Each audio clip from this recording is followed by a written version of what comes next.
I can't believe I forgot to say this in the intro, but happy Halloween, everybody.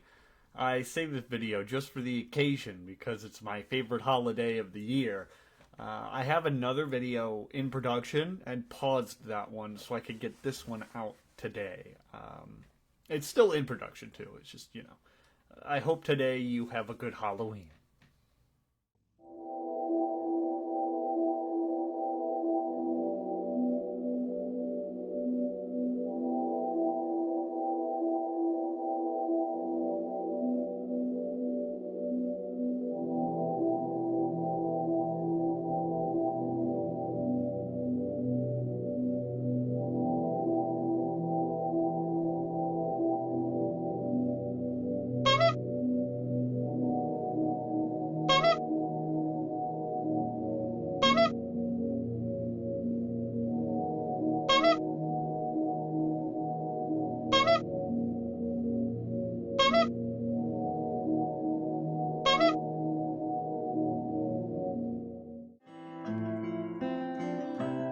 I found a letter. The name on the envelope said Bobo, my clown friend's name. It's ridiculous. Couldn't possibly be true. That's what I keep telling myself. A clown who ran away can't write a letter. He ran away 3 hours ago. So then, why am I looking for him? His favorite place. What could he mean? This whole town was his favorite place. Is he really here? Waiting for me?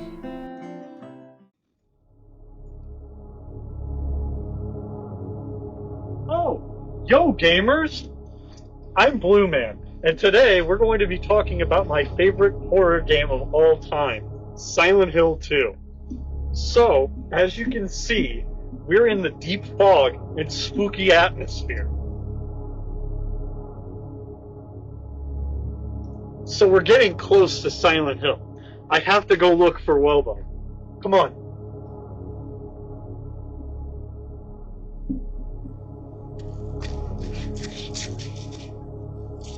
Also, before you start watching the video, it's recommended that you know the story of Silent Hill 2. There will be very heavy spoilers talking about the whole plot and everything here. So if you haven't already played it, you should probably do that, or watch a playthrough, or just experience it yourself. Matter of fact, they just released a brand new remake. You could also enjoy the story there. There's a couple changes in it, but it's still relatively the same. Anyway, we're getting closer now to the town of Silent Hill. You can tell because the fog is getting deeper and the life and animals and stuff is dying out. So it's not long now before we get to Bobo.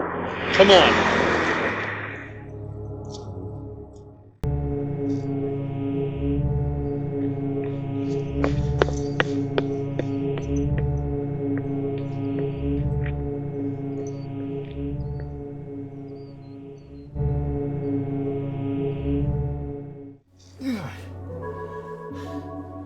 Well, I guess I found my recording studio, even in Silent Hill somehow. So, I think it's time we start talking a little bit about Silent Hill 2 itself. I'm gonna start a bit with the music, because I love the music. Then we could probably talk about combat, then probably puzzles and exploration. In combat there's bosses as well, just that kind of stuff. And then we could probably end it off with characters and story. I don't want to harp too much on stuff that's already been talked to death.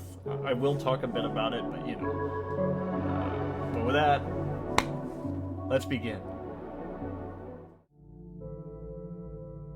The game begins pretty familiar, with James checking himself out in a mirror, followed by him exiting and you, the player, listening to his inner thoughts. What I like most about it is how it means something different when you come back around after knowing how Silent Hill 2 plays out. A lot of the game is actually like this, where it's a different experience because you've picked up on things you didn't first realize. Then you're off to Silent Hill finding Mary. A very straightforward plot at first is always good because it doesn't overwhelm the player with unnecessary or unneeded info at that point. We're going to talk about the music real fast because if we don't, then I'm going to forget. It's one of the more important aspects of Silent Hill 2 for me personally. Most of the time, it isn't even really music, it's more like ambiance. But that's precisely why it's so effective, is because it feels so unknown at times, which I guess fits the theme of Silent Hill very, very well. It's also sparing in its use too, which means when there is music playing, it's effective at what it's trying to portray to you. Various tracks from within any of the Silent Hill games are commonly used pretty much everywhere on the internet, and for good reason. My personal favorite track is Black Fairy, as the internet calls it, but according to Akira Yamaoka's official track list, it's called Blank Fairy. Either way, the reason I love it is because it sets the tone perfectly for what happens. But we'll get to that a little bit later in the video. Many people consider Silent Hill 3 to be like the objective best soundtrack, but personally, I just enjoy 2's more. I do like 3's, don't get me wrong, but 2 just strikes all the right notes for me in a way that no other game really can. There's so many tracks, too, that I want to play to show off to you guys, but I have to save them for their respective places coming up. I'll continue talking about the music in a bit, but first, on to something that a lot of people would agree hasn't aged well, which is the combat. I don't particularly care about this because it's not a combat-oriented game first and foremost, but it does have plenty of combat to be used if you'd like. It's a bit finicky in trying to get it to do what you want it to, but I think it does the job well enough. There's arguments for and against the combat. Against it because it pulls you out of the experience, and how you just kind of fumble around, you're trying to get it to work if you've never ever played it before. But for it, because it makes you panic, and the fumbling around adds to the horror experience. The pausing and taking you out of that experience is your window to think about what to do next.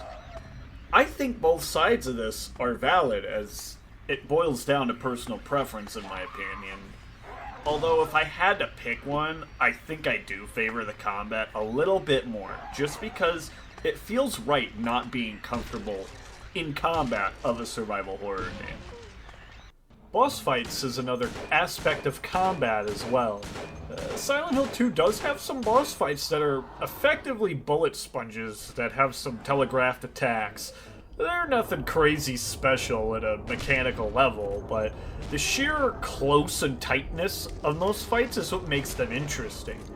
You don't get a whole lot of movement to position yourself if you're already trapped in a tiny room or stairway, so you usually have to use up the items you've been collecting up to these moments. And I think that's the point. It's them being these big resource spenders to kind of level out the rest of the gameplay.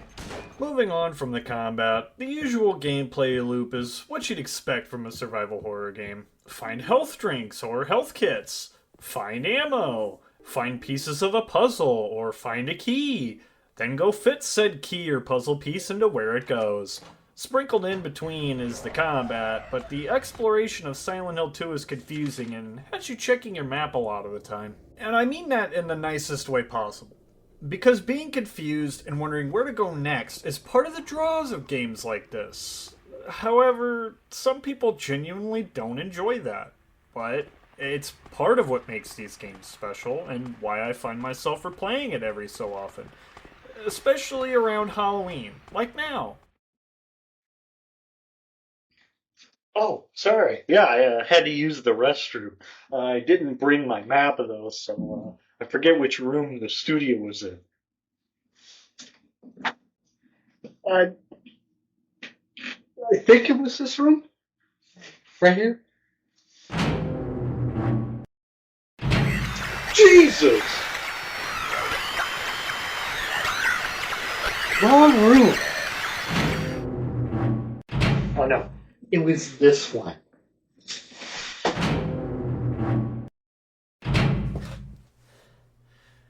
Alright, so don't forget your map, fellas. You can get lost like I just did. There's a lot of fumbling around and stuff in these kind of games, so you can often get lost and just navigating the confusing layouts. Speaking of confusing, the puzzles of Silent Hill 2 are really good. Really good, as in they're very confusing. Searching every nook and cranny is necessary to solve some of these puzzles, or just getting codes for locks and things, as they really hide these things, not only in the plainest of sight, but also just corners of random rooms. I really wouldn't blame you for looking some of these up on Google, because they can just sometimes really leave you stumped on what to do next. Thankfully, they decided to implement a difficulty for puzzles. Apparently, Team Silent knew that they would be hard and already solved this issue. So, yeah, props, guys. I can't talk much more about gameplay since that's pretty much the gist of it.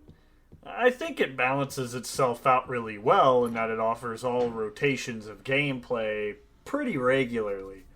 So you'll always be looking forward to exploration, followed by combat, followed by a puzzle or a locked door, followed by an inevitable boss fight.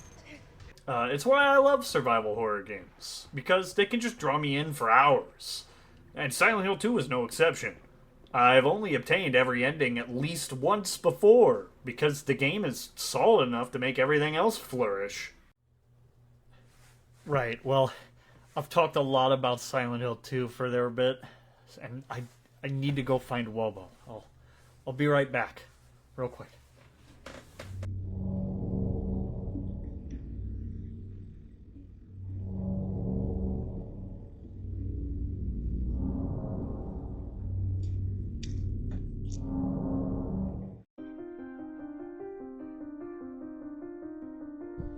Bobo. Bobo. Hi. Oh. You're not Bobo.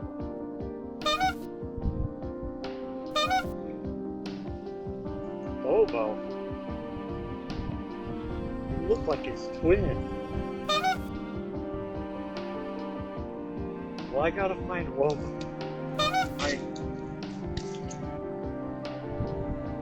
I guess. Alright, come along. Alright, well, as you can see, I've got Bobo here, joined with me as I continue my search for Bobo. I think now, actually, is a good time to start talking about the characters and the overall story of Silent Hill 2. I'll be brief, I promise. Otherwise, we'd be here all day. The story of Silent Hill 2 is the main reason so many people adore this game. I mean, the main plot and story beats are told and shown to you, but some of the story is not directly told to you, and you actually have to piece everything together at a deeper level. It's what I love most about Silent Hill 2, actually, is that everything in the game makes sense and everything is connected. The subliminal messaging and hinting is absolutely done just so right here. And other pieces of media have tried very hard to copy this style of subliminal messaging out of just pure love and passion for like the past 20 or so years. It's a testament to just truly how solid it really is. As James makes his way through Silent Hill, he meets other people along the way. First, he meets Angela, who seems kind of off-putting at first. She seems nice enough, but there's clearly something that's not entirely right. I like Angela as a character because she's going through her own Silent Hill story at the same time James is, and could honestly have her own side story about what she goes through, because it is intriguing what she kind of experiences and what happens. The next character we meet is a little girl. Eventually, we learn that her name is Laura, and somehow she knows about who Mary is, and keeps running away from James the entire game. You're constantly chasing after her to learn about how she knows who Mary is, or even why, because that information could help you find her as well. And then there's Eddie. We first find him throwing up in a toilet in an apartment room with a dead guy, claiming he did not kill him. Later on, we find him eating pizza at the bowling alley, which This has a baller track, by the way. Eddie is a very interesting character because he's unlike the rest of the characters and really kind of stands out on his own for that. You'll see what I mean as you either play or already know. Lastly, we meet Maria, who looks like Mary, sounds like Mary, but is very brash, independent, strange. Maria follows you for a good portion of the game and at some point stops following you, but then shows up again later. I like Maria because she's probably the most interesting character in the game other than James for a very good reason. And you'll find out soon enough, if you don't know. So what's so special about her? Well, this is that spoilers part where I talk about my favorite parts of the story, so skip ahead if you don't want to hear. My favorite story parts of Silent Hill 2 all happen around the end of the game. Why was there a prison? Why is there a labyrinth beneath it? Well, because you're going deeper into James' own psyche. Everything in Silent Hill 2 makes sense because it's all manifestations of James' own mind. The enemies represent this. The places you visit can represent this. Pyramid Head is a creation of James punishing him for what he did. It's never outright said the monsters of Silent Hill are the same because nobody else here mentions them by name, but rather just monsters. Which could mean that everyone, Angela, Eddie, all encounter their own monsters of Silent Hill, only adding even more interest to it. Once you reach Lakeview Hotel, and you reach room 312 where James and Mary stayed, that's where you can pop the videotape into the player and watch a video he took of them on holiday in Silent Hill. I don't know why, but I just love it here. It's so peaceful. You know what I heard? This whole area used to be a sacred place. I think I can see why. It's too bad we have to leave. Please promise you'll take me again, James.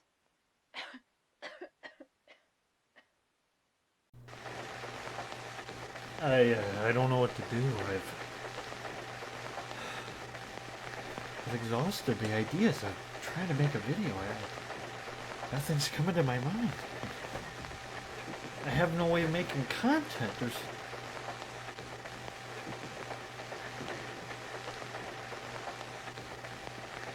I know.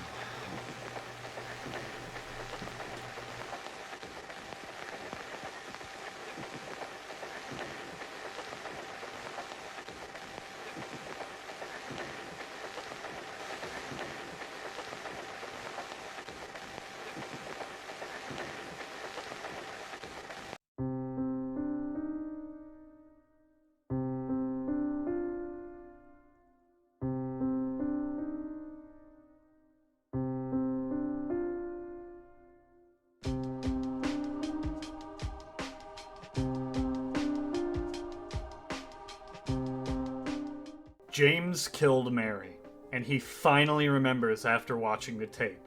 Then my absolute favorite track in the entire game comes on, after he tells Laura that he killed Mary. It's the hallway, Black Fairy, or Blank Fairy. The realization of what he did starts setting in, and now understands that this is all a hell of his own making. At the very ending, James also comes to understand as well that Maria was just a manifestation of what James wanted Mary to be, what she can never be. For him, that's when Pyramid Head kills her again for a third time, making him understand Pyramid Head's role in this too. He's here to punish James over and over again until he finally comes to terms with his guilt. And he does. So, he kills both Pyramid Heads in the room. Afterwards, he walks down a long hallway, listening to a conversation between him and Mary in one of her final moments, making you, the player, understand why he did it, why he killed Mary. He did it as a mercy killing. That's when he comes to meet Mary after all this time. He finally understands what this all represents, and he goes to confront his inner mind. Whichever ending you get can change this outcome. But it's between Maria pretending to be Mary, or Mary herself, if James has decided to love Maria. Well, that about wraps up what I want to talk about, but we're not done yet. You've got a choice to make.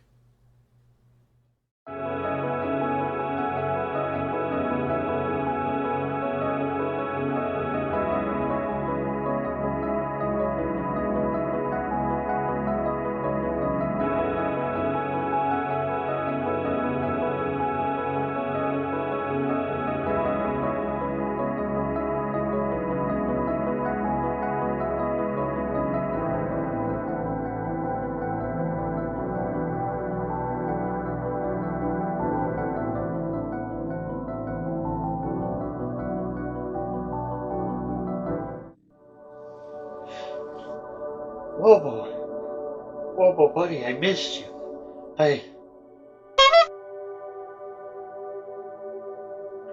I'm sorry for what I did. For the views, I know,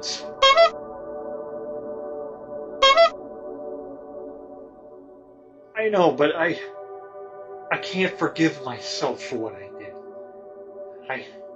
I miss you.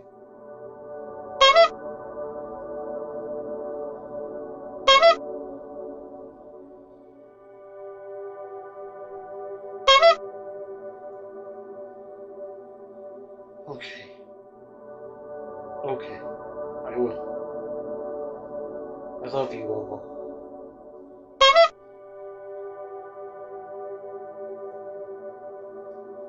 Goodbye, buddy.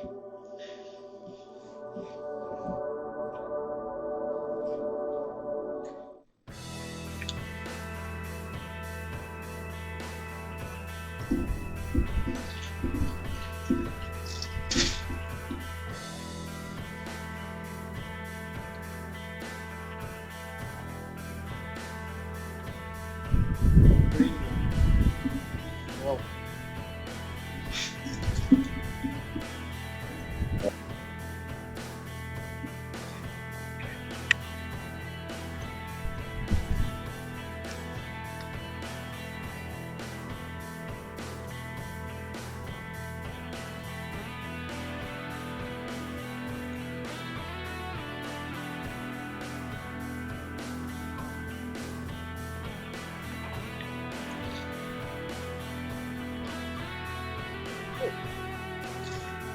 thanks for watching today's video. Hope you enjoyed. Bobo was not injured in the making of this video. Right, Bobo? Yeah, see, he's totally fine. Today's video was just a work of fiction, so he'll be fine moving forward. I hope you enjoyed the ending as well. If you want to check out the other endings, they're in the timestamp down below. You can click to find one. Maybe you'll enjoy those as much as you enjoyed this one. Anyway, thanks for watching again. Happy Halloween. Later, gamers. Oh,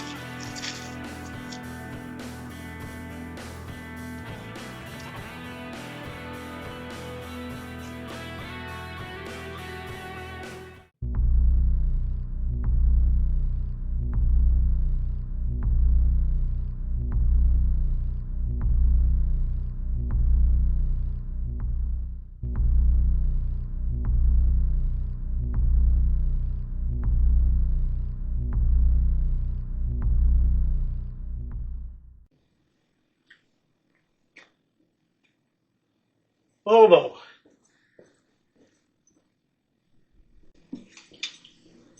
Bobo. Are you hurt? I don't know what I'd do if anything happens.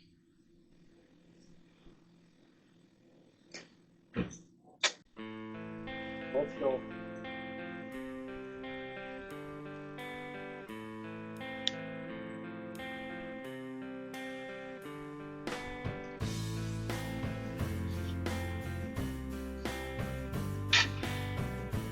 Hey everybody, hope you enjoyed today's video. Bobo was not injured at all in today's video. Isn't that right, Bobo? Yeah, see, he's fine. I would never ever hurt Bobo like this. I'm sure you've noticed as well, but Bobo, our great actor today, his owner or creator is Tooth Flavor. You can find their video up here or here, wherever I put it in editing. I don't know. Today's video was just a work of fiction, which is why Bobo's fine. I hope you, again, enjoyed watching, and maybe check out some of the other endings down in the timestamps below. Maybe you'll enjoy another ending as well. Happy Halloween, and later, gamers. Bye, Bobo.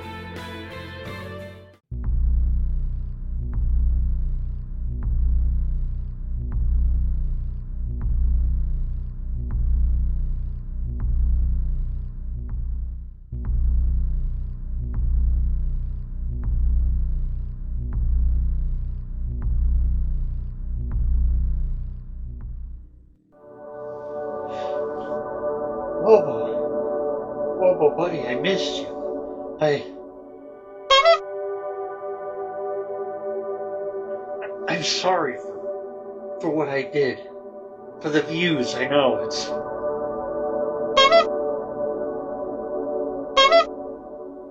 I know, but I can't forgive myself for what I did.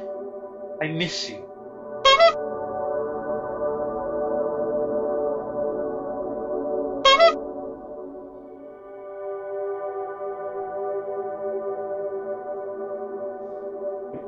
Come on, buddy.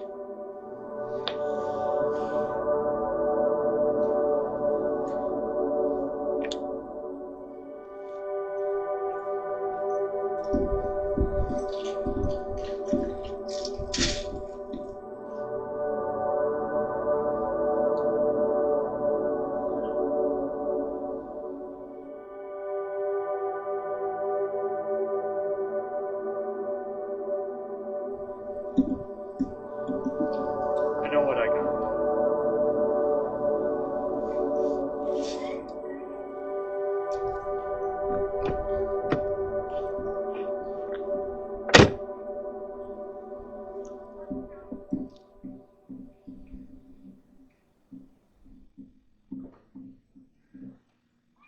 Now I understand the real reason I came to this town.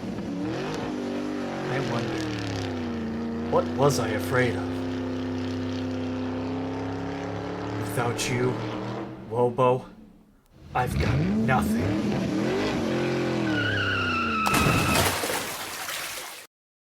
Now, we can be together. Hey everybody, I hope you enjoyed today's video. Bobo is totally uninjured in the making of this video. Right, Bobo? Yeah, see, he's fine. I would never ever hurt Bobo. Like, today's episode video is just a work of fiction, and he'll be fine for the rest of the videos. I hope you also enjoyed the ending, and if you want to see the other endings, they're in the timestamps down below. Maybe you might enjoy a different ending as well. So, happy Halloween. Later, gamers.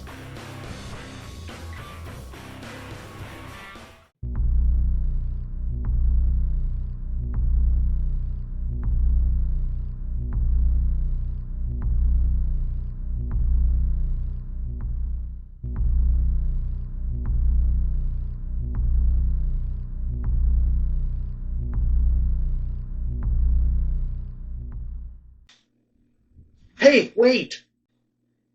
Huh? Are you me? Look, I know you want the views, but you're gonna suffer more without it. I hadn't. I guess you're right. Thank you. I knew you'd understand.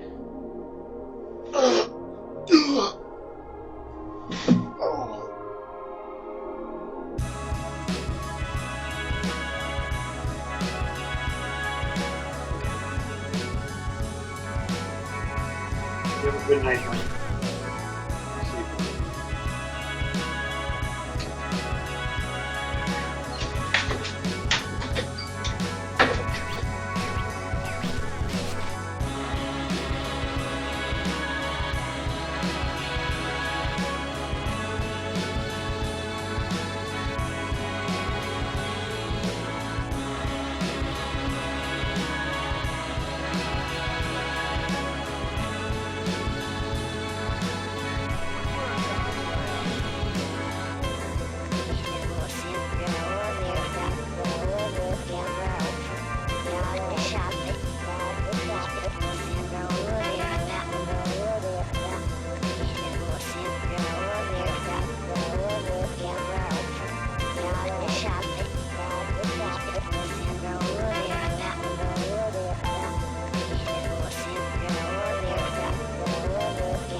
By the power of the gods, bring Wobo back.